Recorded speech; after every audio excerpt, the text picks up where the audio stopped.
তীব্র গরমে নাজেহাল দক্ষিণবঙ্গ। রাজ্য সরকারি স্কুলে এগোলো গরমের ছুটি। আপনারা সকলেই জানেন, এর আগে আবহাওয়া দপ্তরের পক্ষ থেকে জানিয়ে দেওয়া হয়েছিল যে আগামী কয়েকদিন তাপপ্রবাহ থাকবে এবং তাপমাত্রা আরও কয়েক ডিগ্রি বাড়তে পারে বলে আশঙ্কা প্রকাশ করা হয়েছিল আলিপুর আবহাওয়া দপ্তরের পক্ষ থেকে।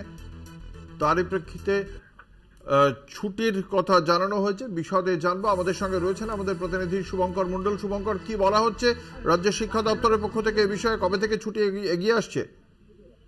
দেখো, 22 এপ্রিল থেকে ছুটি পড়ছে রাজ্যের স্কুলগুলিতে, সরকারি অধীনস্থ যে স্কুলগুলো রয়েছে সেই স্কুলগুলিতে। এবং তোমায় জানিয়ে রাখি যে আরো 2 সপ্তাহ পিছিয়ে কিন্তু ছুটি পড়ার কথা ছিল।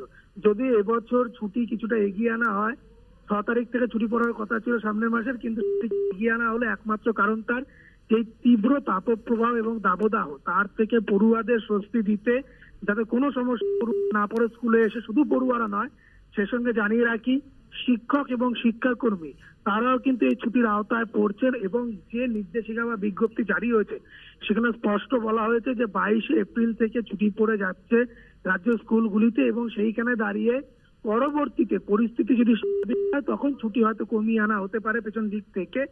এবং একই সঙ্গে যে কয়দিন ছুটি বাড়লো সেই কয়দিনের যে ক্লাস, সেই ক্লাস কিন্তু যখন স্কুল খুলবে তখন শিক্ষকরা অতিরিক্ত ক্লাস নিয়ে, বিশেষ ক্লাস নিয়ে সেই ক্লাস পুষিয়ে দেবেন বা খামতে কিন্তু মিটিয়ে দেবেন বলে জানানো হয়েছে। অঙ্কুর, ধন্যবাদ। আমাদের সঙ্গে ছিলেন আমাদের প্রতিনিধি শুভঙ্কর মণ্ডল।